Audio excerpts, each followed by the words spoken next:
नमस्कार दोस्तों, आप सभी का हार्दिक स्वागत है आपके अपने YouTube चैनल आइकॉनिक स्टडीज़ पर। तो आज की इस क्लास में हम कवर करने वाले हैं जीके जीएस से संबंधित 40 बेहद ही शानदार क्वेश्चन आंसर, जो कि आपके आगामी सभी प्रतियोगी परीक्षाओं के दृष्टिकोण से बहुत ज़्यादा महत्वपूर्ण साबित रहेंगे। मेरे प्यारे साथियों, आप लोग किसी भी परीक्षा की तैयारी करते हों, railway, SSC, UP police, Bihar police या फिर कोई भी गवर्नमेंट एग्ज़ाम हो, तो ये क्वेश्चन सभी एग्ज़ाम के लिए हैं। और दोस्तों, ये सभी क्वेश्चंस आप लोगों के एग्ज़ाम के लेवल के हैं। तो मेरी आपसे रिक्वेस्ट है कि आप लोग इस वीडियो को एक बार पूरा कंप्लीट ज़रूर देखिए। तो शुरुआत कर लेंगे आज के पहले क्वेश्चन के साथ। दोस्तों, आज का पहला क्वेश्चन दिया गया है आप लोगों की स्क्रीन पर। किस संग्रहालय में कुषाण काल के मूर्तियों का संग्रह अधिक मिलता है? तो मेरे प्यारे साथियों, मथुरा संग्रहालय में कुषाण काल के मूर्तियों का संग्रह अधिक मिलता है। यानी कि हमारे पहले क्वेश्चन का जो सही आंसर है वो हो जाएगा ऑप्शन नंबर ए, मथुरा संग्रहालय में। ठीक है ना। चलिए तो आगे बढ़ेंगे। मौर्यों के बाद दक्षिण भारत का सबसे प्रभावशाली राज्य कौन सा था? मौर्यों के बाद, तो मेरे प्यारे साथी, मौर्यों के बाद दक्षिण भारत का सबसे प्रभावशाली राज्य था सातवाहन राज्य। यानी कि हमारे इस क्वेश्चन का सही उत्तर ऑप्शन सी है। इसके अलावा यदि आप इनमें से किसी भी क्वेश्चन का आंसर जानते हैं तो आप कमेंट बॉक्स में उस क्वेश्चन का आंसर करके बताएंगे। ठीक है ना। चलिए तो आगे है तीसरा क्वेश्चन कि इलाहाबाद के स्तंभ लेख में समुद्रगुप्त की प्रशंसा किसने की थी? राइट आंसर जो दोस्तों जो रहेगा इस क्वेश्चन का वो हो जाएगा हरिशेन। दोस्तों, हरिशेन इस क्वेश्चन का सही आंसर है। चंद्रगुप्त विक्रमादित्य के दरबार में नवरत्नों में सबसे अधिक प्रसिद्ध कौन था? तो मेरे प्यारे साथियों, नवरत्नों में से सबसे अधिक प्रसिद्ध था कालिदास। यानी कि राइट आंसर इस क्वेश्चन का ऑप्शन ए है। पांचवें क्वेश्चन के लिए आप लोग आंसर कीजिए। अजंता की गुफाओं में चित्र किस वंश के काल के हैं? अजंता की गुफाओं में चित्र किस वंश के काल के हैं? तो राइट आंसर है गुप्त वंश के काल के हैं अजंता की गुफाओं में चित्र। ठीक है ना। चलिए नेक्स्ट है, विश्व व्यापार संगठन का गठन किस वर्ष हुआ था? तो सही उत्तर है 1995 दोस्तों, यानी कि 1995 में हुआ था विश्व व्यापार संगठन का गठन। तो ये आपको दोस्तों ध्यान रखना है। ठीक है ना। आइए तो आगे बढ़ेंगे। सातवां क्वेश्चन है कि भारत की राष्ट्रीय आय में सर्वाधिक योगदान किस क्षेत्र का है? वेरी इंपॉर्टेंट क्वेश्चन दोस्तों। सही उत्तर है तृतीय क्षेत्र का दोस्तों सबसे अधिक योगदान है भारत की राष्ट्रीय आय में। तो ये भी आपको दोस्तों ध्यान में रखना है। कौन सा उद्योग भारत को अधिकतम रोजगार प्रदान करता है? राइट आंसर है कपड़ा उद्योग। दोस्तों, कपड़ा उद्योग करता है भारत को अधिकतम रोजगार प्रदान। यानी कि राइट आंसर आठवें क्वेश्चन का ऑप्शन नंबर ए है। मेरे प्यारे साथियों, ये सभी क्वेश्चंस आप लोगों के एग्ज़ाम के लेवल के हैं और आप लोगों के एग्ज़ाम के ओरिएंटेड हैं। तो बस आप लोग इस वीडियो को बिल्कुल भी स्किप ना करें। ठीक है ना। क्योंकि देखिए, यदि आपके एग्ज़ाम में यहाँ से क्वेश्चन आता है तो आपका एक भी क्वेश्चन स्किप नहीं होगा। ठीक है ना। चलिए तो नेक्स्ट है, विश्व का सबसे महंगा शहर कौन सा है? दोस्तों, विश्व का सबसे महंगा शहर है न्यूयॉर्क शहर, जो कि अमेरिका में है। यानी कि 90 क्वेश्चन का सही आंसर दोस्तों ऑप्शन नंबर डी हो जाएगा।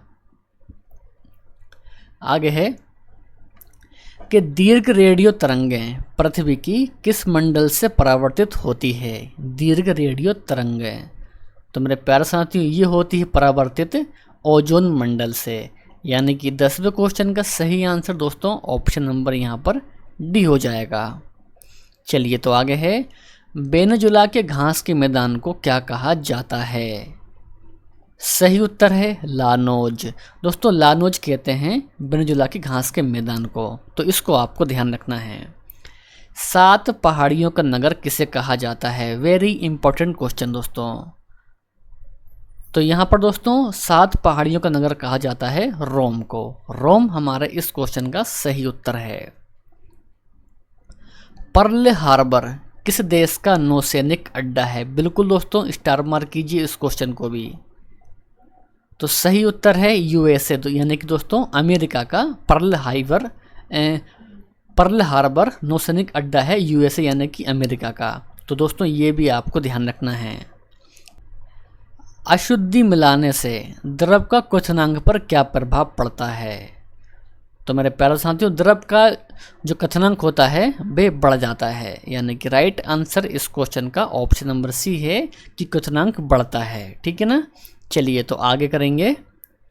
कौन सा अधातु तरल रूप में पाया जाता है? तरल रूप में तो मेरे प्यारे साथियों वे पाया जाता है ब्रोमीन। ठीक है ना। चलिए तो आगे है, प्राकृतिक गैस में सर्वाधिक मात्रा किसकी होती है? तो मेरे प्यारे साथियों, प्राकृतिक गैस में सर्वाधिक मात्रा होती है मीथेन की। मीथेन इस क्वेश्चन का राइट आंसर है। प्रथम परकनली शिशु का जन्म कहाँ पर हुआ था? तो सही आंसर है इंग्लैंड। दोस्तों इंग्लैंड में हुआ था प्रथम परकनली शिशु का जन्म। ठीक है ना। चलिए तो नेक्स्ट है, पचे हुए भोजन का अपशोषण कहाँ पर होता है? राइट आंसर है छोटी आंत में। दोस्तों छोटी आंत में होता है पचे हुए भोजन का अपशोषण। तो दोस्तों ये भी आपको ध्यान में रखना है। चलिए तो आगे है, मानव शरीर में कितने प्रकार के अमीनो अम्ल पाए जाते हैं? दोस्तों बहुत से, और ये कई बार एग्जाम में पूछा भी गया है, यानी कि बहुत से एग्जाम में दोस्तों ये क्वेश्चन पूछा गया है। तो हमारे इस क्वेश्चन का सही आंसर है 20 अमीनो अम्ल पाए जाते हैं दोस्तों मानव के शरीर में। ठीक है ना। प्रोटोजोआ कैसा जीव है? दोस्तों एक कोशिकीय जीव होता है प्रोटोजोआ। ठीक है ना। राइट आंसर इस क्वेश्चन का ऑप्शन नंबर ए हो जाएगा। 21 है कि भारी जल का अणुभार कितना होता है? तो मेरे प्यारे साथियों, भारी जल का अणुभार होता है 20। दल बदल विरोधी कानून कब पारित किया हुआ था? राइट आंसर है 1985। दोस्तों 1985 में पारित हुआ था दल बदल विरोधी कानून। तो दोस्तों ये भी आपको ध्यान रखना है। आगे है कि राष्ट्रपति पर महाभियोग की प्रक्रिया किस देश के संविधान से लिया गया है? दोस्तों ये लिया गया है अमेरिका के संविधान से। मुंबई उच्च न्यायालय की स्थापना कब हुई थी, यानी कि मुंबई हाई कोर्ट की स्थापना कब हुई थी? सही उत्तर है 1862। प्यारे साथियों 1862 में हुई थी मुंबई हाई कोर्ट की स्थापना। फूलों की नगरी किसे कहा जाता है? दोस्तों फूलों की नगरी कहा जाता है श्रीनगर को। आगे है कि ए सेकुलर एजेंडा पुस्तक के लेखक कौन हैं? राइट आंसर है अरुण शौरी। दोस्तों अरुण शौरी हैं ए सेकुलर एजेंडा पुस्तक के लेखक। नेक्स्ट है कि चकमा शरणार्थियों का संबंध किससे है? सही उत्तर है बांग्लादेश से है। ठीक है ना। सेब के उत्पादन में कौन सा राज्य अग्रणी है? सेब के उत्पादन में तो मेरे प्यारे साथियों, सेब के उत्पादन में जम्मू कश्मीर अग्रणी है, यानी कि पहले स्थान पर है।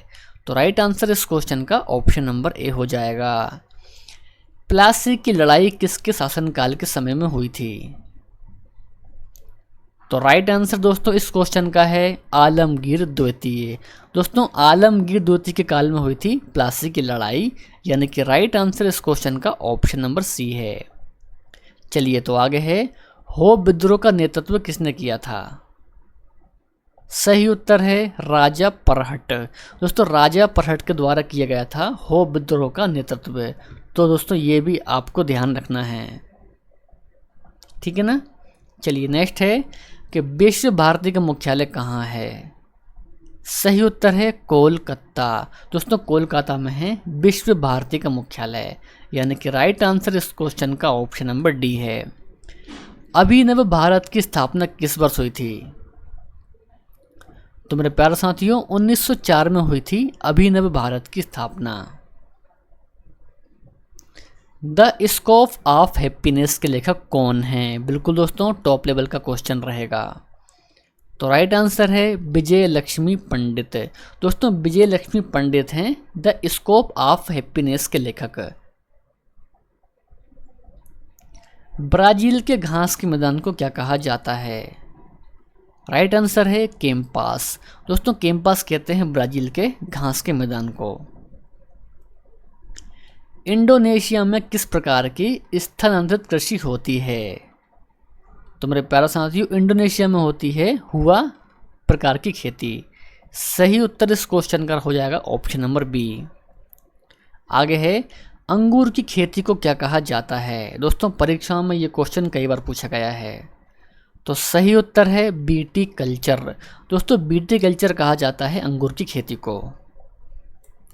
हमारा अगला क्वेश्चन, ओजोन परत संबंधी वियना समझौता किस वर्ष हुआ था? सही उत्तर है 1985, यानी कि दोस्तों 1985 में हुआ था वियना समझौता ओजोन परत के संबंध में। माही परियोजना किस राज्य में है? सही उत्तर है गुजरात। दोस्तों गुजरात में है माही परियोजना। ठीक है ना। करनाल तेल शोधक कारखाना किस राज्य में है? सही उत्तर है हरियाणा। दोस्तों हरियाणा में है करनाल तेल शोधक कारखाना। कैंसर का अध्ययन क्या कहलाता है? मेरे प्यारे साथियों, तो इस क्वेश्चन का आंसर आपको कमेंट बॉक्स में बताना है। आज का वीडियो आपको पसंद आया हो तो वीडियो को लाइक कर दीजिए, अपने दोस्त और भाई बहन में इस वीडियो को शेयर भी कर दीजिए। तो मिलेंगे नेक्स्ट वीडियो में। जय हिंद, वंदे मातरम।